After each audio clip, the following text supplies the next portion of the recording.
할렐루야. 아멘.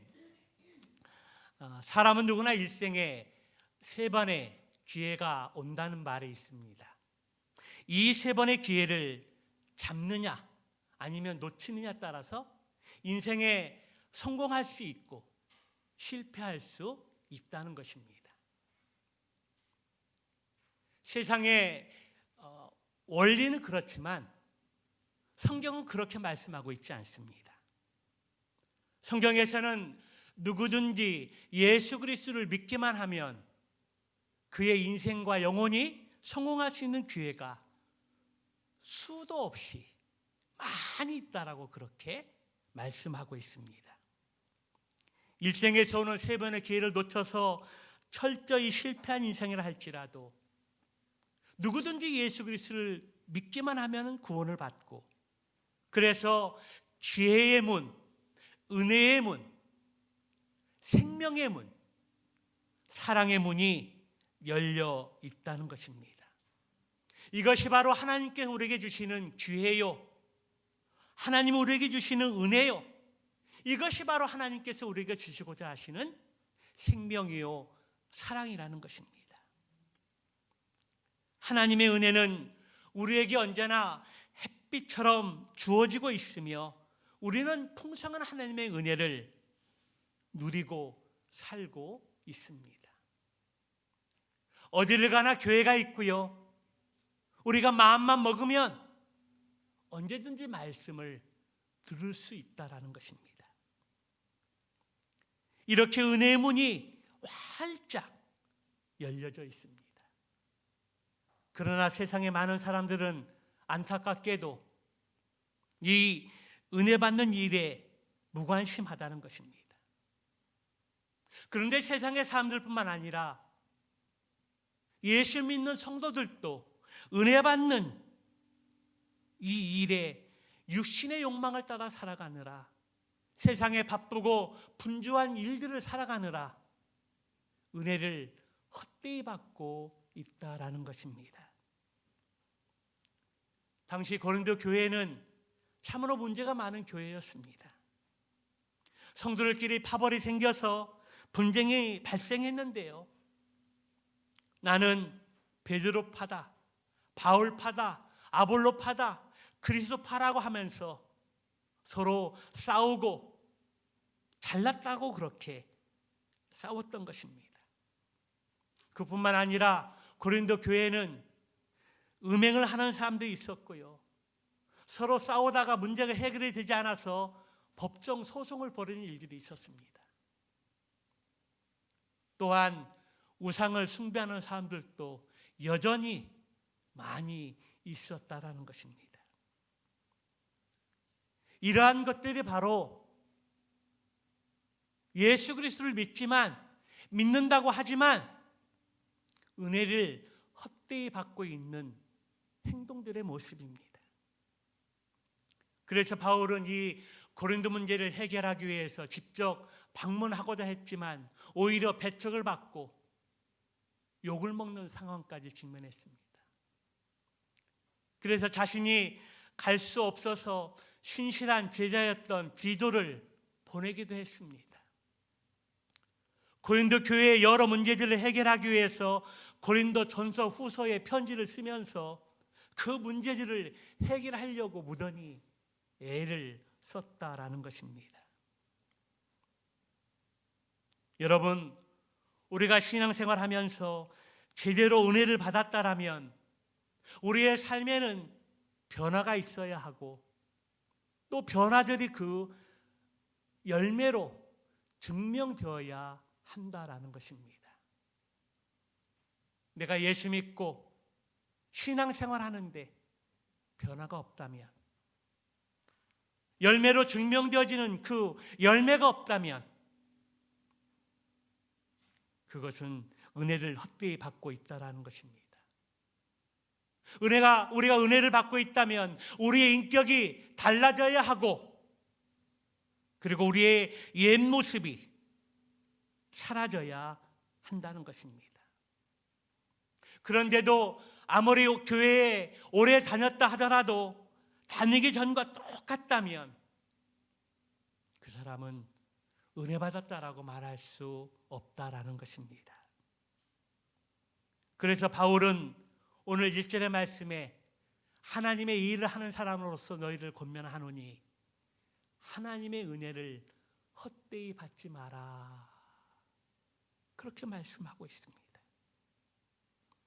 하나님의 은혜를 헛되이 받지 말고 제대로 은혜를 받으라고 그렇게 권면하고 있다라는 것입니다.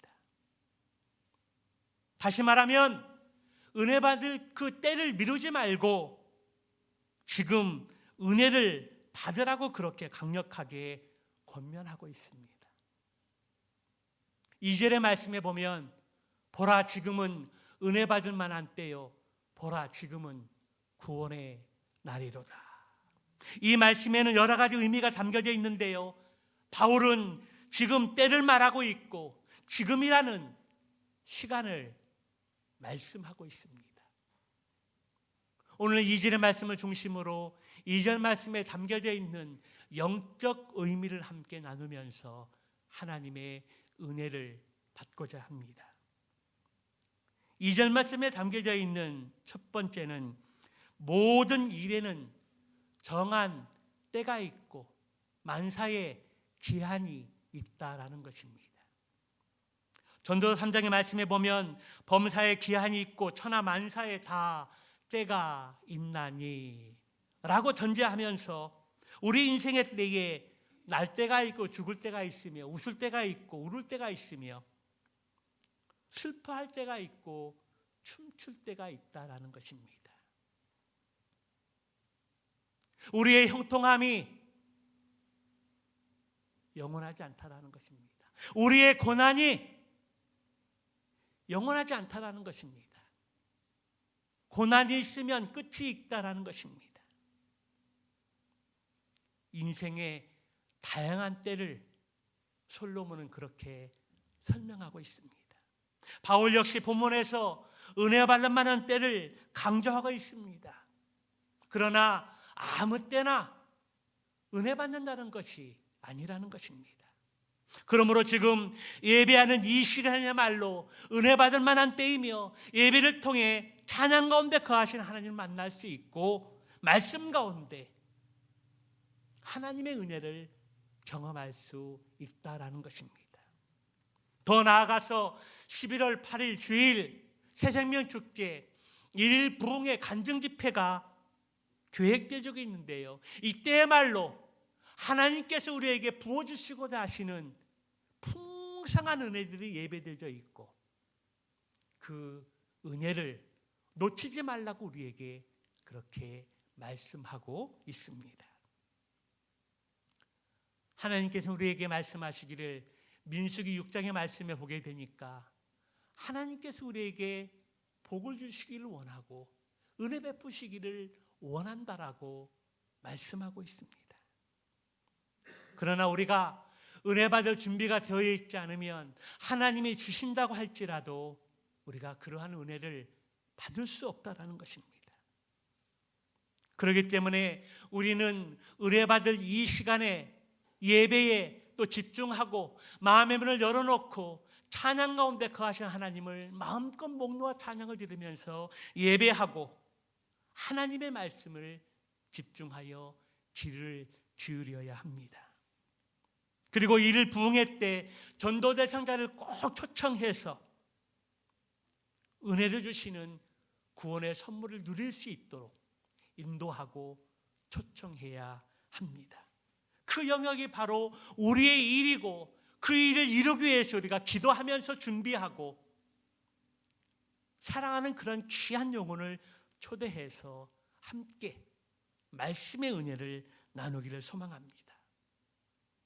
노아의 때에 하나님께서 사람의 죄악이 세상에 가득하고 마음에 생각하고 계획하는 그 모든 것들이 악함을 보시고 인간 지으셨음을 한탄하시고 후회하셨습니다. 그래서 하나님은 범죄한 인간들을 심판하기로 계획하셨다는 것입니다. 그런데 창세기 6장에 보니까 노아는 하나님께 어떻게 했다고요? 은혜를 입은 자였더라. 노아는 하나님의 은혜를 입은 자로서 하나님과 동행하는 자로 인정받았다라는 것입니다. 그래서 하나님은 노아를 기뻐하시고 하나님께서 노아에게 이 세상에 물로 심판할 계획들을 말씀해 주시면서 큰 방주를 짓게 하셨습니다. 노아는 하나님의 말씀에 순종해서 120년 동안 방주를 지었습니다. 그리고 틈새를 이용해서 세상에 나가서 세상 사람들에게 하나님께서 물로 심판하실 것입니다 라고 전도하면서 회개하고 돌아갈 것을 간곡히 부탁했습니다. 그러나 그 당시 사람들은 노아가 미쳤다라고 생각했을 것입니다. 노아가 전하는 하나님 심판의 계획에 귀 기울이지 않았고 농담으로 여겼을 것입니다. 오랜 시간이 지난 그 이후에 방주는 완성이 되었고 문이 닫히기 전까지는 모든 사람에게 구원의 기회가, 구원의 문이 활짝 열려져 있었습니다. 그러나 사람들은 여호와께 돌아오지 않았다는 것입니다. 그 후에 문이 닫혔고 일단 닫힌 문은 다시 열려지지 않았다는 것입니다. 구원의 문이 굳게 닫혀져 버린 것입니다. 노아의 8가족과 암수를 구별한 2쌍의 동물들 그 이외에는 하나님께서 물로 심판하실 때 다 멸망당하고 말았다는 것입니다. 그렇습니다. 은혜를 받고 구원받는 것에도 때가 있다는 것입니다. 때를 놓치면 구원의 기회를 잃고 만다라는 것입니다. 모든 일에도 때가 있습니다. 공부할 때가 있고요, 결혼할 때가 있고 일할 때가 있다라는 것입니다. 그리고 천국과 지옥으로 나뉠 때가 있다라는 것입니다. 그러므로 우리는 이 때를 바로 알고 잘 선용하지 아니하면 크게 땅을 치면서 후회하고 후회할 때가 반드시 온다라는 것입니다. 그런데 사람들은 우선 급한 일을 처리하고 돈을 벌고 여유가 생길 때 그때 가서 한번 믿어보겠다라고 이야기하는 사람들이 있습니다.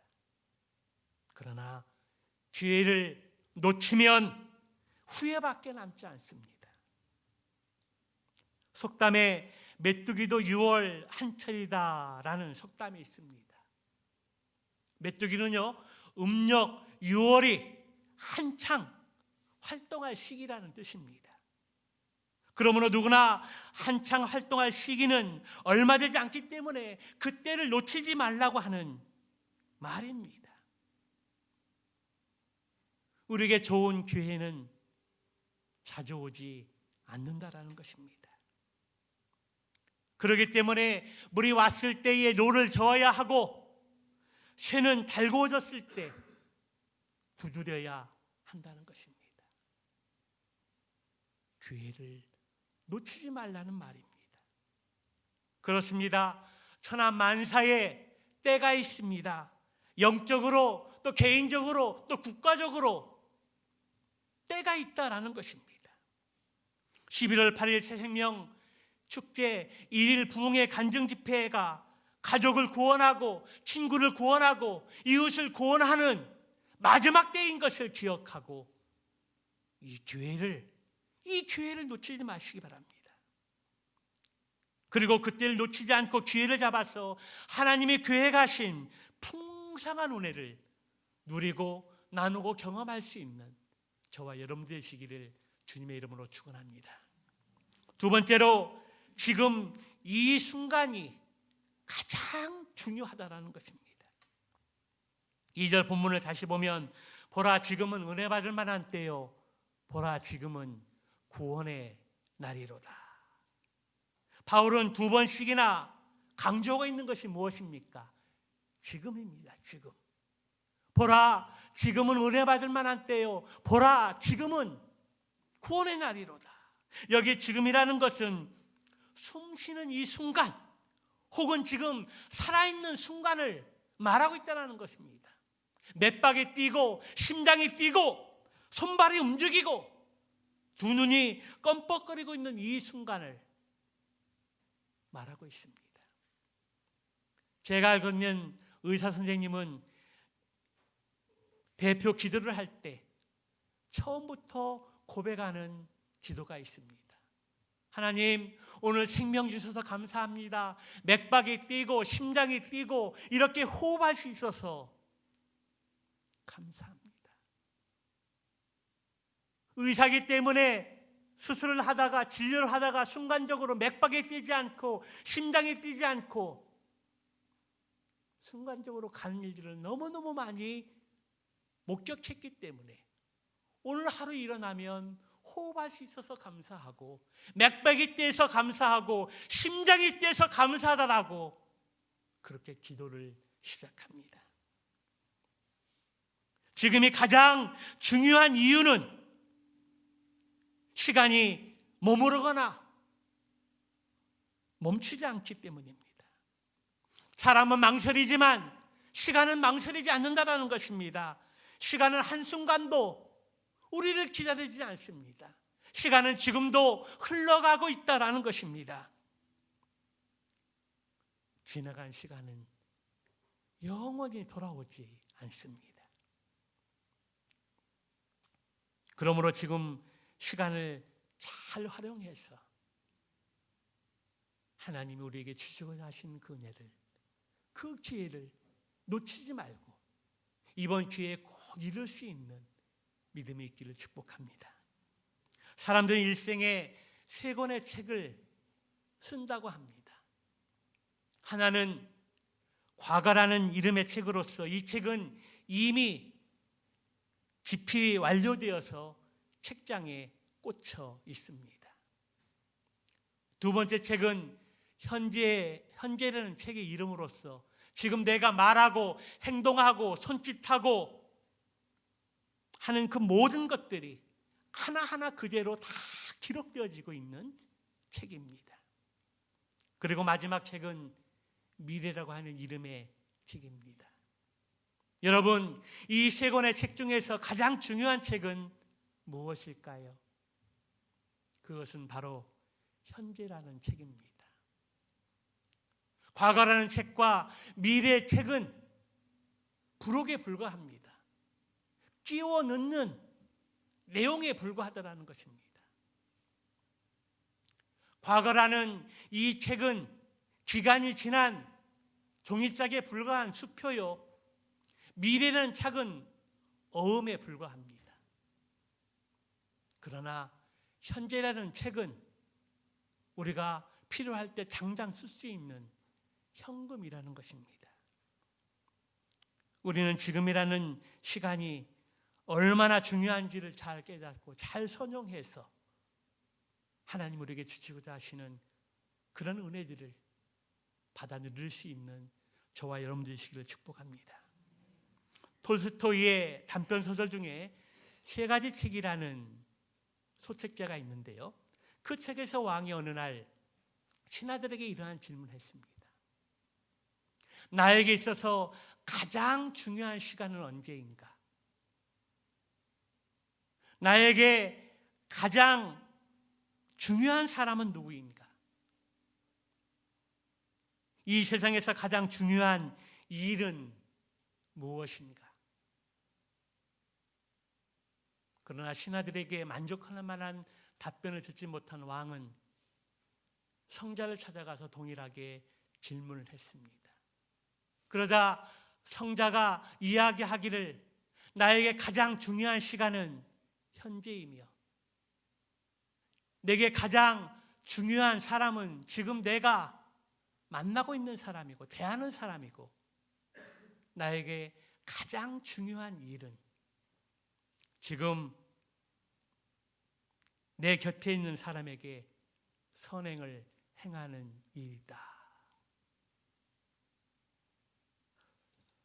돌스토이는 이 세 가지 질문에서 성자의 입을 빌려서 현재의 시간과 지금이 얼마나 중요한지를 가르치고 있는 내용입니다. 현재라는 단어를 영어로 프레젠트라고 말하는데요. 프레젠트는 현재라는 뜻도 있지만 선물이라는 뜻도 같이 그 의미를 가지고 있다는 것입니다. 우리에게 주어진 현재라는 이 시간은 그 자체가 바로 선물이라는 것입니다. 이 세상의 사람들 가운데 25시간을 가지고 살아가는 사람들은 아무도 없습니다. 그렇다고 23시간을 가지고 살아가는 사람들도 또한 없다라는 것입니다. 하나님께서는 우리에게 24시간이라는 공평한 시간을 똑같이 선물로 주셨다라는 것입니다. 그러므로 주어진 시간을 잘 활용해서 기회를 놓치지 않고 행복을 만들어가는 그 인생이 가장 복된 인생이라는 것입니다. 여러분 아멘이십니까? 그러므로 새생명 축제 1일 부흥회에 전도 대상자를 꼭 초청해서 이번 기회 아니면 내 가족, 내 이웃, 내 친구들을 전도할 수 없다는 그런 심정을 가지고 이번에 꼭 초청해서 박예능 목사님의 간증을 듣고 구원의 선물을 경험할 수 있는 그런 기회가 되시기를 축원합니다. 마지막으로 오늘 할 일을 내일로 미루지 말아야 합니다. 바울이 지금을 강조하는 이유가 무엇일까요? 우리에게 내일이 다시 올지 안 올지 아무도 알 수 없기 때문입니다. 그러나 세상의 사람들은 영원히 살 것처럼 생각을 하고 착각하고 살아간다는 것입니다. 그렇기 때문에 오늘 할 일을 내일로 미루는 경우들이 너무나 많이 있습니다. 어느 날 사탄과 그의 졸개들이 성도들의 신앙생활을 방해하기 위해서 전략회의를 열었습니다. 젊은 엘리트 출신의 마귀가 기독교인들을 죽이자고 제안했습니다. 그런데 늙은 마귀가 그것을 제지하면서 순교는 교회의 시가 된다고 경고를 했습니다. 죽도록 때리자고 제안했습니다. 그러나 매 한 대에 예수가 10명도 더 생긴다고 경고를 했습니다. 감옥에 가두자는 제안도 했습니다. 그러나 감옥에 가두면 예수쟁이들은 찬양하고 기도하면서 성령의 역사가 일어나기 때문에 오히려 손해라고 이야기를 했습니다. 더 좋은 전략이 없을까 고민하고 있을 때 늙은 마귀가 이런 제안을 했습니다. 성도들이 기도하게도 하자, 전도하게도 하자, 하나님 앞에 회개하게도 하자, 용서하게 하자, 서로 사랑하게 하자. 그러나 내일부터 하게 하자. 내일부터 하게 하자는 이 말을 귀에다 속삭이자는 그런 전략을 가지게 되었습니다. 어느 성도가 주일날 목사님의 설교에 감동을 받고 마음 가운데 찔림이 있어서 오늘 누구를 전도해야 되겠다. 오늘부터 기도해야 되겠다. 마음에 결단을 하고 헌신했습니다. 그런데 귀에서 이런 말이 들립니다. 내일부터 해. 내일부터 해. 마음이 바뀌었습니다. 그래, 내일부터 전도하자. 내일부터 기도하자. 하루가 지나고 오늘이 왔습니다. 그런데 또 마음 가운데 기도하자, 전도하자, 사랑하자, 용서하자. 그러나 내일부터 하자. 이 전략이, 이 마귀들의 이 전략이 성도들의 신앙생활을 방해하는데 성공했다는 것입니다. 히말리아 산속에 들어가면 야맹제라고 하는 새가 있다고 합니다. 그런데 이 야맹제라는 새는 낮에는 신나게 놀다가 밤에 되면 잠잘 데가 없어서 동료의 둥지에 들어가서 끼어 자면서 구박을 받으면서 잠을 잔다고 합니다. 그러면서 마음에 다짐하고 생각하기를 내일이면 집을 지으리, 내일이면 집을 지으리라고 울면서 애달프게 노래를 한다는 것입니다. 그러나 또 내일이면 또 집을 짓지 않고 야맹조의 평생에 생명이 다는 날까지 집을 짓지 않고 집을 짓지 못했다고 합니다. 사단은 우리에게 다음에 하자, 다음에 하지 라고 하면서 우리를 무력하게 유혹합니다. 그러나 내일은 나의 날이 아닐 수 있습니다. 바로 오늘, 지금 해야 하는 것입니다. 그렇습니다. 사단이 우리를 공격하는 최고의 전략은 내일부터 하라는 속삭임입니다. 기도도 하고 회개도 하고 용서도 하고 전도도 하고 예배도 하자. 그러나 내일부터 하자 라고 속삭입니다. 그러나 여러분, 하나님은 내일이 아니라 오늘 하라고 말씀하고 있으며 다음이 아니라 지금 하라고 우리에게 강력하게 도전하고 있다는 것입니다. 사람이 헤어질 때 혹은 악수하면서 그리고 전화를 끊으면서 하는 말 중에 언제 밥 한번 먹자라고 그렇게 이야기를 하고 마무리합니다. 그런데요, 세상에서 가장 흔한 빈말, 이루이가, 거짓말 이루가 뭔지 아십니까? 언제 밥 한번 먹자라는 말입니다. 세상에서 가장 험한 약속은 나중이라는 것입니다. 왜 그럴까요? 내일이 보장된 사람이 아무도 없기 때문입니다. 우리는 오늘 하루를 살 뿐입니다. 사람들이 입으로처럼 말하는 것처럼 언제 한 번은, 나중에는 오지 않을 수 있다는 것입니다. 성경은 말씀합니다. 여러분 가운데 오늘이나 내일이나 어떤 도시에 가서 1년 동안 그곳에 머물며 사업을 벌려 돈을 벌어보자라고 말하는 사람들이 있습니다. 하지만 여러분은 내일 이 일을 알지 못하는 사람들입니다. 여러분의 생명은 안개와 같아서 잠깐 보이다가 사라지고 말 것입니다. 또 한 부자가 이렇게 이야기합니다. 내가 내 영혼에게 이르되 내 영혼아 여러 쓸 물건을 많이 쌓아두었으니 평안히 쉬고 먹고 마시고 즐거워하리라. 그때 하나님께서 이렇게 말씀하십니다. 어리석은 자여, 오늘 밤 내 영혼을 도로 찾으리니. 그러면 준비한 것이 누구의 것이 되겠느냐?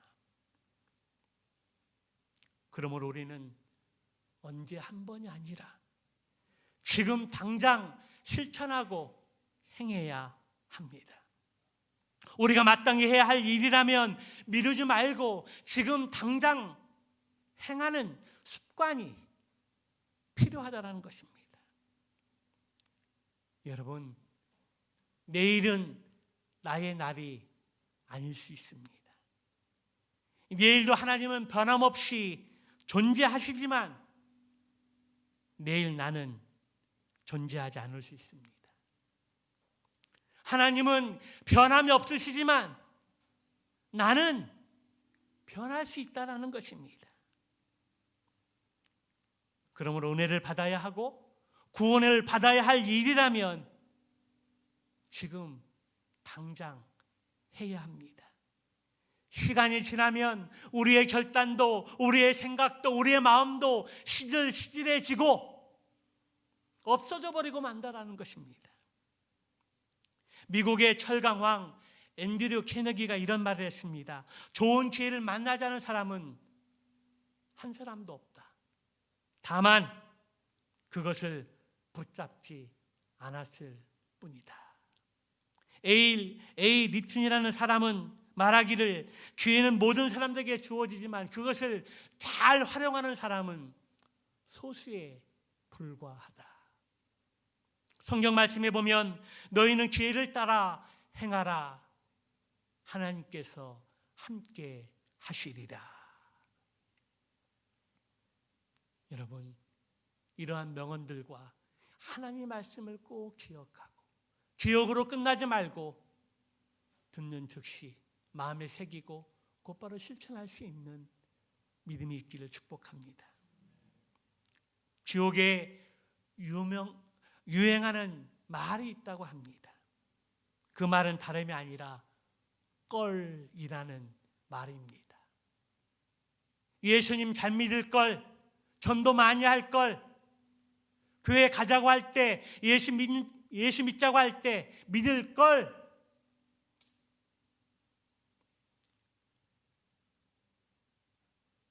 여러분, 온갖 말들이 껄로 시작해서 껄로 끝나는 것입니다. 이들은 역시 지옥에서도 불평만 늘어놓고 말 것입니다. 성도 여러분, 기회는 항상 있는 것이 아닙니다. 은혜 받을 만한 때, 이 구원의 날에 구원의 문이 활짝 열려 있을 때, 지금 오늘 당장 하나님 앞에 결단하고 달려가서 예수님을 전하고 11월 8일 날 새생명 축제 1일 부흥의 간증 집회가 있는데 꼭 오셔서 박인호 목사님 간증 듣고 한번 간증 들어보시기 바랍니다. 그 다음 주에 나오는 것은 2차적입니다. 다음 주에 꼭 나오셔서 한번 말씀 간증 들어보십시오. 그렇게 초청해서 이 자리가 꽉 차고, 그리고 하나님께 우리에게 부어주셔 가시는 은혜를 풍성하게 누리고 경험할 수 있는 기회가 되시기 바랍니다. 다시 한번 말씀드립니다. 이르시되 내가 은혜 베풀 때에 너에게 듣고 구원의 날에 너를 도왔다 하셨으니 보라 지금은 은혜 받을 만한 때요, 보라 지금은 구원의 날이로다. 이 말씀을 꼭 기억하시고 가슴과 마음에 품고 다음 주 11월 8일 새생명 축제 1일 부흥의 간증 집회 때 아직 예수 믿지 않는 우리 가족이 있다면, 형제, 이웃, 친구, 직장 동료도 있다면, 그리고 인생에 고난이 있고 어려운 삶이 있고 극단적인까지 생각하는 이웃이 있다면 1일 부흥의 간증 집회를 꼭 초청해서 예수님 만나고 하나님의 자녀가 되고 새로운 삶을 시작할 수 있는 그런 은혜를 누리고 나눌 수 있는 우리 교회 성도님들, 그리고 초청되어 오는 전도 대상자들, 우리 가족들 모두가 다 되시기를 주님의 이름으로 축원합니다. 기도하겠습니다.